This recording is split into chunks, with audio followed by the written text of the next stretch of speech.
Inner Voice, a heartfelt chat with Dr. Foojan. Am I being a narcissist when I'm talking about loving myself? But the idea here is not from a almost unhealthy way, right? It's being a bit more integrated, not being grandiose, because the flip side where I see people struggle is in shame. And they're often having that internal dialogue that you're touching on where they're beating themselves up.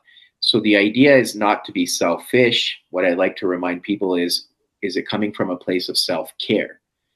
And are you identifying the areas where you might be beating yourself up? And often that can translate into perfectionist tendencies, people pleasing. So a lot of the times the focus is external and then it becomes performative. Meanwhile, the individual on the inside is feeling empty and lacking work. Introducing a powerful new update from the Foojan app. Now with flexible subscription plans to fit your journey monthly, quarterly, or yearly. Our new AI-driven onboarding customizes your path to feeling better, faster, and enjoy a refreshed experience with stunning 3D interactive videos. Update now. Empower your inner voice with Foojan. Download today. Welcome to The Inner Voice, a heartfelt chat podcast. I'm your host, Dr. Foojan Zeine. I'm a psychotherapist, the author, and the creator of the Awareness Integration Theory, and I'm so thrilled to have you join me today. Today, I actually speak with Furkhan Dandia. He's a seasoned professional with a diverse background in engineering, business, and psychology. With 20 years of experience in the oil and gas industry, he later pivoted into the therapeutic space, earning a master's degree in counseling psychology. His expertise include individual counseling, anger management, ADHD support for teens, and trauma healing, addiction recovery, and relationship counseling. Furkhan's counseling approach integrates evidence-based psychological techniques with a deep understanding of human behavior and personal growth. His ability to bridge logic and emotion enables him to connect with a wide range of clients, from entrepreneurs facing high-pressure decisions to individuals recovering from past traumas, having faced personal adversity, including divorce and career transitions. He has a deep understanding of the complexities of the human struggle. His ability to integrate philosophy, spirituality, and psychology into his sessions provides a holistic approach to healing growth. Now, he also hosts the Easy Conversation podcast. It's a great podcast that I had the privilege of being on his podcast. And so I really recommend for you guys to listen to his podcast also. Today, though, we will be talking about his book, Pursuit of Self-Love, 30 Uplifting Messages and Reflections. We talk about why self-love is important and how to create that for yourself as a base of a conversation and treatment to yourself and how to get there. So I'm sure that you'll enjoy this conversation as much as I did. And it's really, really useful and nurturing.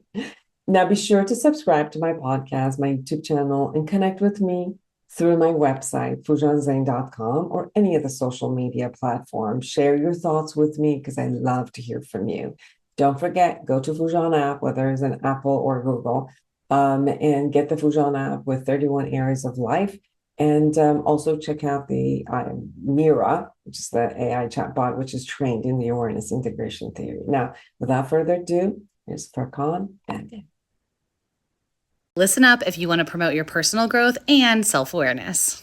I found the Foojan app last month and I have been absolutely loving it. I personally have never learned guided meditation, but thanks to this app, I now have learned incredible tools for my own stress relief and emotional self-awareness. Not to mention, there are self-evaluation tools and professional coaching available to utilize however your journey to self-discovery takes you. Join Foojan today and redefine your life one step at a time. Intentional Parenting, a practical guide to awareness integration theory, written by Dr. Jafari, Dr. Foojan Zeine, and Dr. Manoukian, 3 experts in human development, is your step-by-step guide to raising a healthy child, prepared for a culturally integrated world. You're supported in parenting infants to adolescents using the latest evidence-based scientific research on parenting. Order your copy on Amazon now.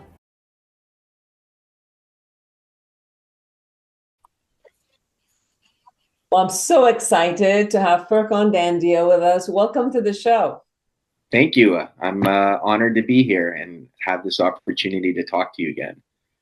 You have shared with me your book, which is Pursuit of Self-Love. And there's a lot about self-love that we hear. So let's talk from two therapists going at it. Yeah. And why is it that self-love is important? Because a lot of people will look at it and not know necessarily what self-love looks like. Mm-hmm. Sometimes they think, could it lead me to narcissism? Could it be like selfishness? Could it be?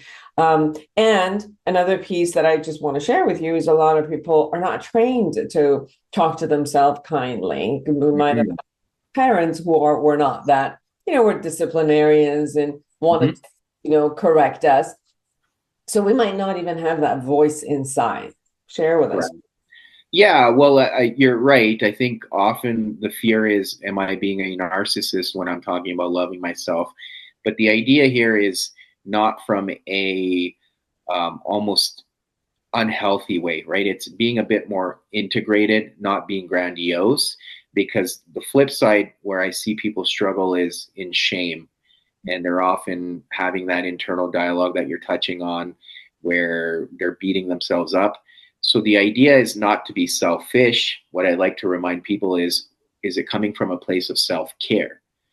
And are you identifying the areas where you might be beating yourself up? And often that can translate into perfectionist tendencies, people pleasing. So a lot of the times the focus is external and then it becomes performative. Meanwhile, the individual on the inside is feeling empty and lacking worth. So that's how I try to structure that self-love piece.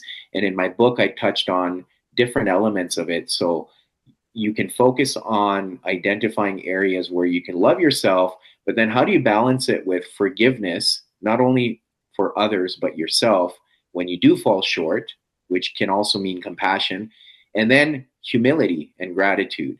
So being grateful for all these experiences we have where we feel maybe we're being wronged or we're not being at our best, but then having the humility that this is all a learning opportunity. And even when we feel like we're making progress, not getting too high, maintaining that level of balance that, okay, today I might be feeling high, tomorrow something can happen where I might feel low. So not getting caught up in those roller coaster emotions, but just maintaining that steady state. So that's been my outlook when I've thought about self-love and what I try to explain to people as well. One of the things that I am also hearing from you is self-love does not mean that we've arrived somewhere and there's no more room to grow. It's just that it means that when we have mistakes, when we have lows, which we're always going to have. I don't care how much of a masterful person we become at, one element of our life. And another element, we're still going to be novice, because at every point where we complete a mastery in one game, we're moving on to the next game, which we're going to be novice and we're going to make some mistakes. And sometimes we don't even know how to grow unless we hit a wall. And then you're like, oh, this is where I'm supposed to grow. And I think that there's a self-punishing voice that, is almost like, I get it. It's self-disciplining, it's supposed to be protecting us, but somehow also puts us down. And can we have that voice be a nurturing one while we grow versus a punitive one while we grow? Mm-hmm. Yeah, I agree. I think that takes a lot of training, because if you spent your entire life with that negative voice, then how do you change it? Mm-hmm. And people often feel like, oh, it can be an overnight change, but it takes deliberate, intentional practice to recognize, well, first of all, I do have this voice. And anytime I feel like I'm making mistakes or I'm failing, it's right there to tell me, well, see, You're always going to fail. You are a failure. Recognizing that voice. And I often like to remind people that, or even ask them, are you feeling guilt or are you feeling shame? And being able to discern between the two, right? And so many people talk about it now. In guilt, we can say, I made a mistake or I did something bad, versus when we fall into shame, saying, I'm a mistake, I'm a failure, I'm a bad person. So slowly being able to discern that it's okay that I can make mistakes, but it doesn't define who I am, or it's not something I need to internalize and create this reality based on this one little mistake, which we tend to often exaggerate and ruminate over.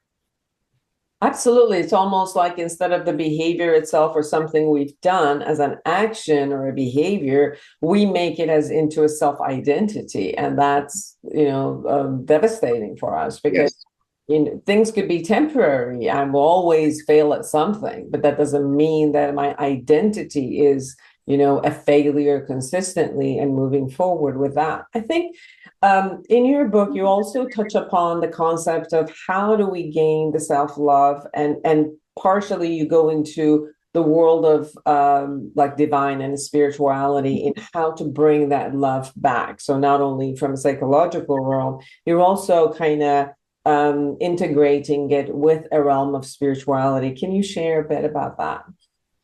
Yes, I think a lot of the times what happens is because we know we're going to experience shame if we're going to fail, then that almost makes us stagnant, and then we're not willing to take any action to move forward because of that fear. And then we live in a fear-based mentality and system, and then we're not growing. But the spiritual element comes in because when you're able to connect with it, you realize that you're part of something greater than yourself, that we all share this connection, that we're all part of this consciousness, that we are all united in a way. Then you realize that we're all here as flawed individuals making mistakes, figuring things out.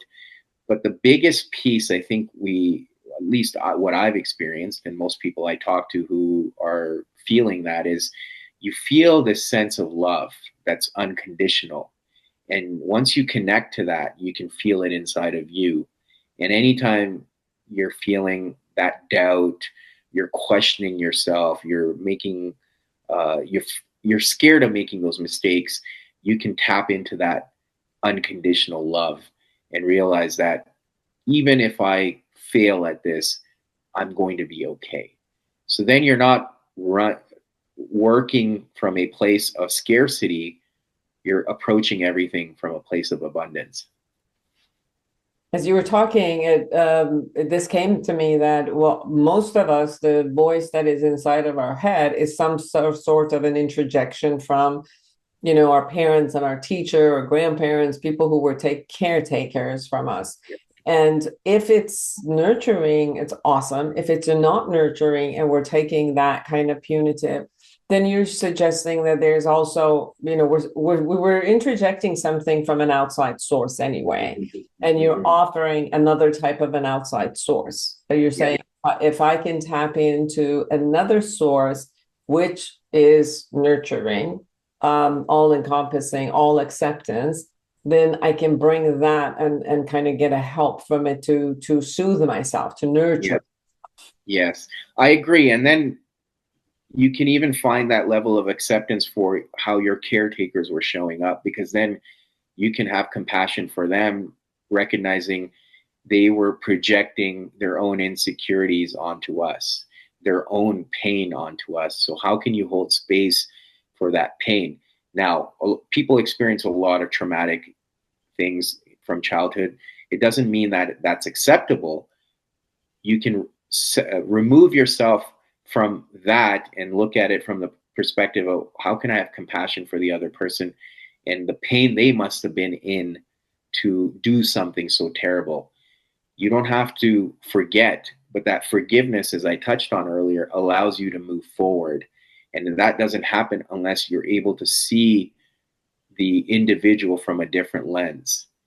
And that's what that allows you to do when you're able to find that nurturing connection to the universe or God or creator, whatever feels right for the individual.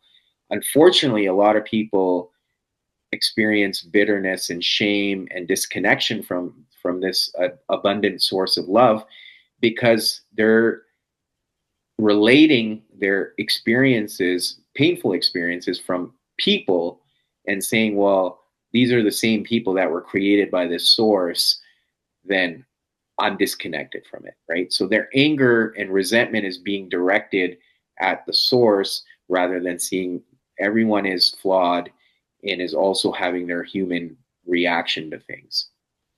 And we all have our vulnerabilities and strengths. So it's like, how can I also tap into my own strength versus consistently, be caught in my vulnerabilities and lack of skills. And so others, others are all not perfect, and everybody, just like me, has some sort of what you call a flaw or vulnerabilities and lack of skills. And, kind of everybody's just trying to figure this out as they go along. Absolutely. Yeah. I mean, that's the beauty of the journey, that we're all on our unique individual journeys, but we're also bringing others along. And that's why I love being in the space of therapy now, that I'm also growing with my clients from session to session. There's something that's coming up that's so beautiful that you and your client are sharing as a therapist that is enabling the growth for the collective. And when you look at it from that way, it just makes this work that much more meaningful for at least for me. But I don't know about your experience, but I know you find a lot of joy in the work you do as well. So there's a reason for that. Absolutely. I think that, personally, I've also gone through this concept of constantly thinking about I'm not doing it right. I'm not, pursuing what I need to do. And part of the disciplining that I've done in my own head has always been, you're not good enough and you need to be good enough. You're not doing this right. You got to be perfect and do it.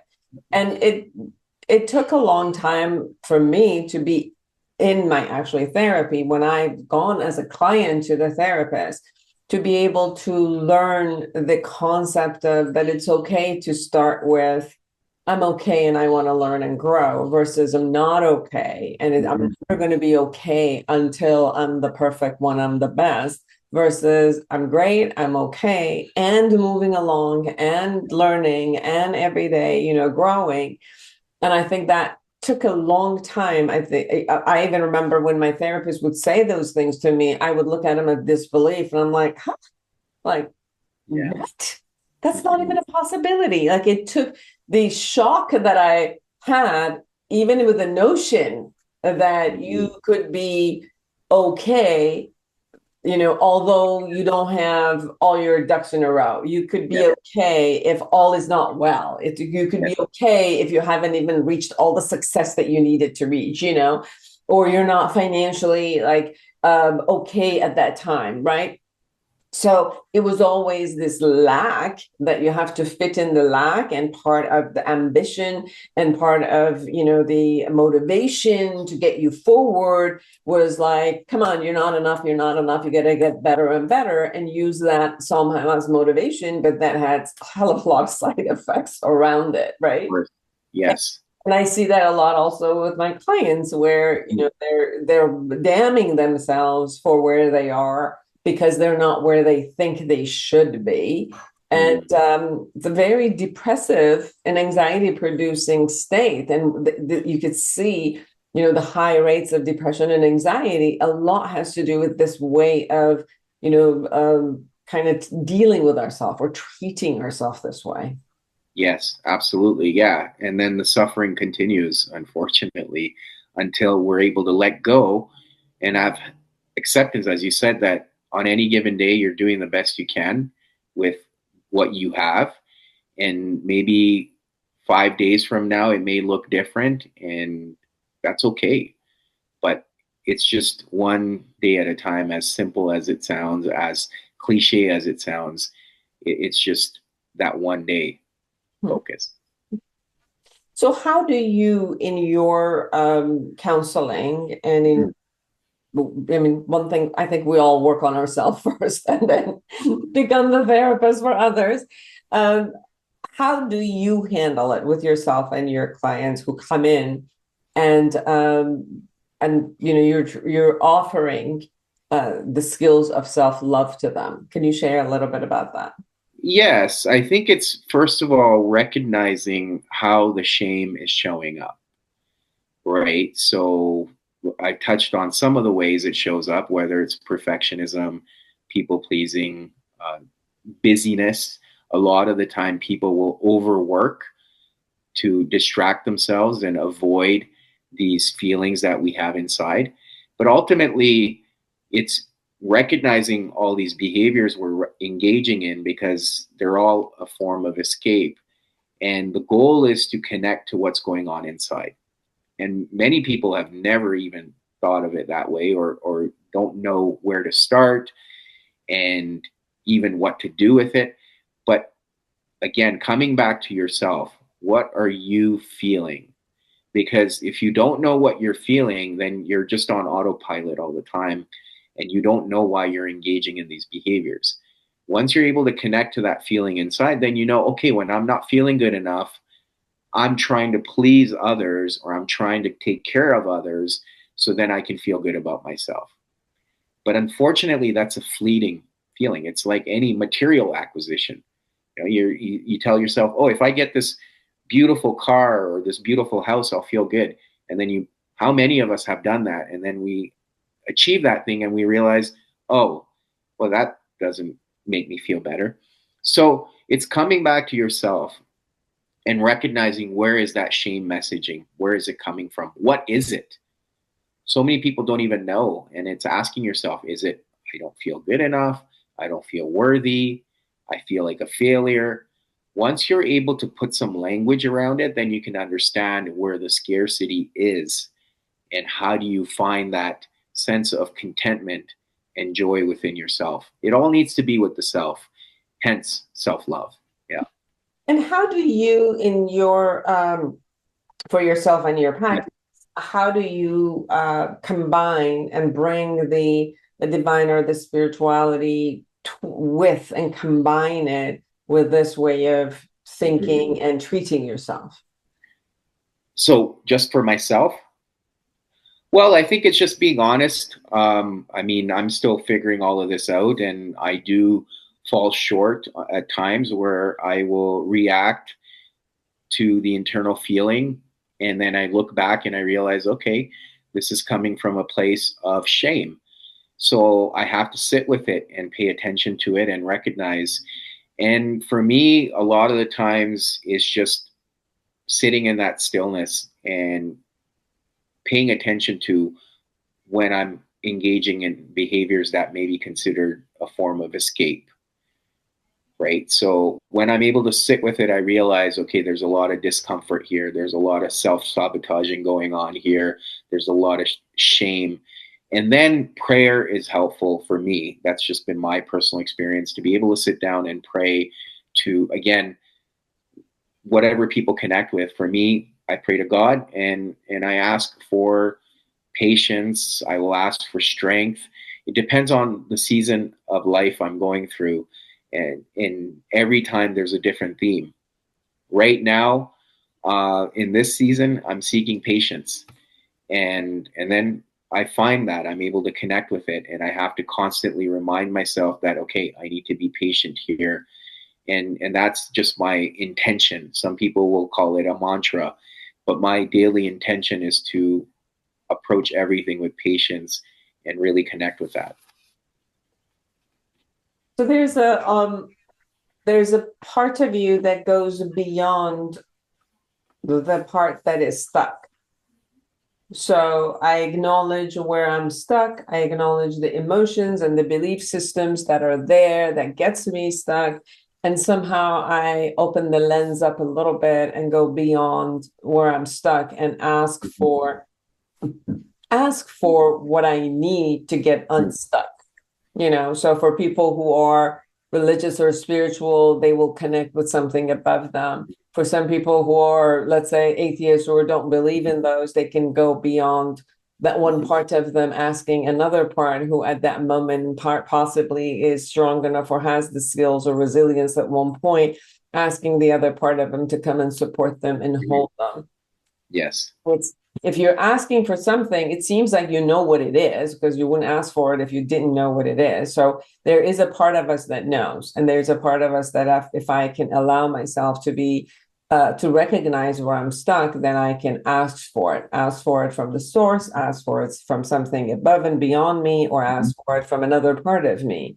And this is where I'm sensing that you're sharing. It's like, I can ask for it or from another part of me, but if I still can't, then it goes somewhere where your belief allows you to go and ask for more, ask for resources, ask for support beyond you in order to be able to take care of yourself at that moment, to come up and be your best and move forward.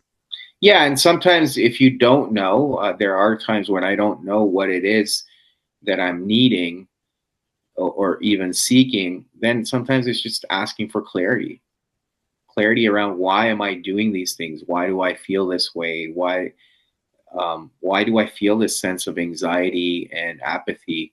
And then you get that clarity, and then you can ask for what you need once you have clarity. Because a lot of times people don't have clarity on why they are behaving in a certain way, or why they have certain temptations or certain desires, why all of that is creating suffering. So that clarity can be helpful too. And it can be as simple as that. Mm. And the clarity is what I'm hearing from you is to look at the source within us in what triggers what's happening at that moment. Because Absolutely. understanding what triggers it, then we could also ask for ways to possibly get out of it or transcend it, to move beyond it in a sense. 100%. Pursuit of Love, 30 Uplifting Messages and Reflections by Furkhan Dandia. What got you to want to write this book? Because it has actually 30 uplifting messages, and I've gone through them, and it's like, this is what I was going to actually say too. Sometimes my brain, it just, it's so stuck that it falls into a loop. And I've noticed like these types of messages that come from outside reminds us, or when I'm listening to like a guided meditation about self-love, it reminds me. It's not that I didn't know it before, but I'm not there. I'm not in that mode yet. And sometimes holding, like your book, the messages from your book, that reminds me of, oh, I can open the lens from that perspective. What was your inspiration to people? Yeah, so at that time in my life, I had gone through another failed relationship. So that was a second breakup in a matter of 3 or 4 years. Major life-changing situations from that perspective. And again, I asked for clarity, and the clarity that came to me was because I had never felt good enough based on the relationship I had with my caretakers, my mom and dad, specifically my mom, where there was so much shame that I had internalized. I was seeking all these ways. And for me, it manifested as through relationships, that if I could find a partner who would just love me enough, then I would feel good enough. And it was always it was never enough, right? So I would always ask for love in the most unloving ways. And when I connected with that, when I got that clarity, I said, okay, it's finally time for me to give it to myself. And I went into this stage of the modern version of solitude, where I just spent a lot of time with myself, reflecting and asking questions. And I would write these things down. And over time, I built a journaling practice. I started to connect with myself more. I started to gain more clarity around my behaviors, especially the maladaptive ones, and why I was engaging in those. And I finally started to feel comfortable in my skin, where even before I would surround myself with people. And even though I was around people, I still felt lonely. And that was no longer the case. And once I had all these thoughts in front of me that had served me so well, I felt like maybe I can share this with the world and help them. And that's why it's 30, because I wanted people to intentionally practice it every day so they can also build a journaling practice, because research has shown to build a habit, you need about 30 to 60 days of consistent work at it. And so many of my clients report saying they'll try journaling for a week or two and then they give up because it feels forced, it feels tough. So that was the other idea. I was like, how can I provide prompts so then people don't have to put all that pressure on themselves to think about what they want to write about? They can just use those questions to reflect for themselves. How has the journey of reflection and journaling supported you in your journey? It's been very instrumental because I can be honest with myself. And one of the things I like to remind people with journaling is, especially if there's a lot of resistance, is we're often in the left side of our brain, operating analytically and functioning throughout the day. We seldom engage the right side or the right hemisphere. So journaling actually allows you to engage the right hemisphere, and that's our creative side. So as much as we think we're stuck in this problem, and this is why I like a solution focused approach to therapy as well, because we can ruminate over the problem and the issues over and over again. But until we look on the other side and say, okay, well, what's the solution to this? We're not going to make progress. And that's what journaling has allowed me to do, is when I'm writing these things down, something reveals itself that, okay, this is where I need to focus. And sometimes just the act of writing down is cathartic in the sense that it's a release. I experience emotional releases when I'm doing yoga as well. So it actually helps. It clears that energy which can get blocked in our system. And that's what journaling allows me to do.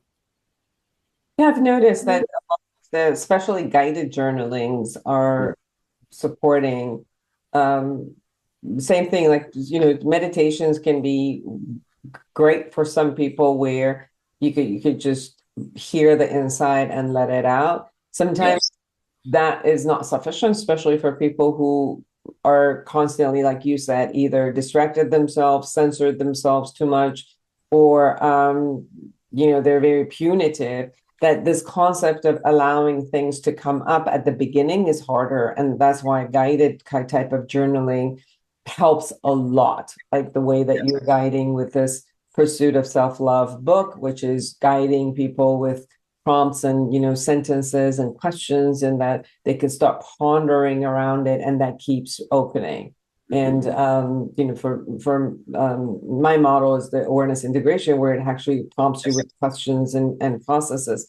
And I've really noticed that people, especially at the beginning of their phases of self-awareness, this type of guidance really supports people to move forward until the day that they can just, as you said, be with yourself and trust the voices and hear the voices that are coming from inside and allow that to actually happen. This type of guidance always really, really helps for people to get to know themselves. And obviously awareness is the key for anything, any type of change, any type of shift that you want to make for yourself in your life. You still have to become aware of it before you can make those shifts. Of course. Absolutely. Yeah. Awareness is key, but it's not the only thing too, right? A lot of people become aware, but then they still choose the same behaviors and choices. Yes. You also have a podcast. Can you share a little bit about your podcast? Because I had the privilege of being in your podcast. Yes. That's how I got to know you. Can you share a little bit about your podcast for people who love podcasts and listening to them and want to come and join your podcast? Yeah, well, no, I appreciate that. So here's another podcast people can listen to, but Easy Conversations is the name of the podcast. Just to give some context, when I decided to pivot from my engineering background into the therapy side, part of the reason I wanted to do that was because I realized there's a lot of shame, especially for men, around mental health. And I was having a lot of conversations with other men around that simple concept of shame and mental health. And these were really powerful conversations that I felt like more men should be having at the time, and something I hadn't really experienced. So I was super passionate about sharing some of those discussions with the world. And that really prompted me to start the podcast. And then since then, it's evolved, and I've had a myriad of guests where we talk about mental health, how people are overcoming challenges and adversity in their life, how experts are building tools and supporting other individuals in their growth. So from that perspective, it's a bit more holistic now. And like you said, I had the honor of hosting you as well and talking about your work in the awareness integration theory stuff that you're doing. So it's just sharing tools and people's stories with the world so we don't feel alone in what can sometimes feel like a world that is isolating us.